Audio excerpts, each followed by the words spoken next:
হবে ইলেকশনের আগে, বাংলায় নেই তাই এসআইআর করতে হবে। কিন্তু আসামে তো তুমি আছো, তাহলে আসামে কেন এসআইআর হবে না বাবু? একটু উত্তর দাও, উত্তর তোমায় দিতেই হবে। ত্রিপুরায় কেন হবে না? বিজেপি আছে বলে ত্রিপুরা বাংলাদেশের বর্ডার নয়? বলুন, রোহিঙ্গা যদি আসে, বাংলায় তো বর্ডার নেই, আসে মণিপুর হয়ে, মিজোরাম হয়ে, নাগাল্যান্ড হয়ে, সেখানে কেন এসআইআর হবে না? বিজেপি আছে বলে খোকা বাবুকে দুধ খাওয়াতে হবে। আর বাংলায় খোকা বাবুরা নেই বলে বাংলায় তার খাওয়া বন্ধ করে দিতে হবে।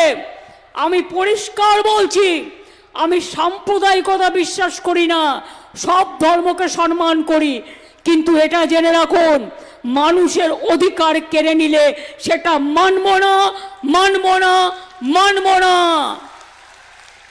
পরিষ্কার বলছি, বাংলা ভাষায় কথা বলা মানেই বাংলাদেশি। ওদের দেশের ভাষা এক, আমাদের দেশের ভাষা এক। এটা তো ঐতিহাসিক কারণে। 1947 সালের আগে সব তো একসাথে ছিল, তারপরে দেশ ভাগ হয়ে যায়। সুতরাং আমার বাংলা ভাষা আন্তর্জাতিক ভাষা। আমি ভাষায় মা বলতে শিখি।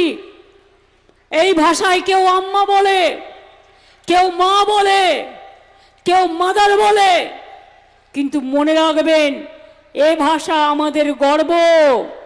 কবিদের ভাষায় মোদের গরব মোদের আশা, আমরি বাংলা ভাষা। সব ভাষাকেই সম্মান করি, উর্দু ভাষাকেও করি, নেপালি ভাষাকেও করি, রাজবংশী ভাষাকেও করি, কামতাপুরীকেও করি, সাদ্রিকেও করি, কুরুককেও করি, অলচিকিকেও করি।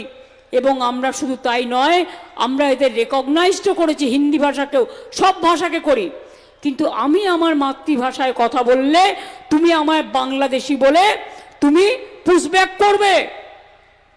সোনালী খাতুন আপনারা জানেন, যেটা নিয়ে সুপ্রিম কোর্টে আমরা গেছি, একটা গর্ভবতী মা, তার ছোট ছোট বাচ্চা আছে, তাকে বাংলাদেশে চালান করে দিয়েছে।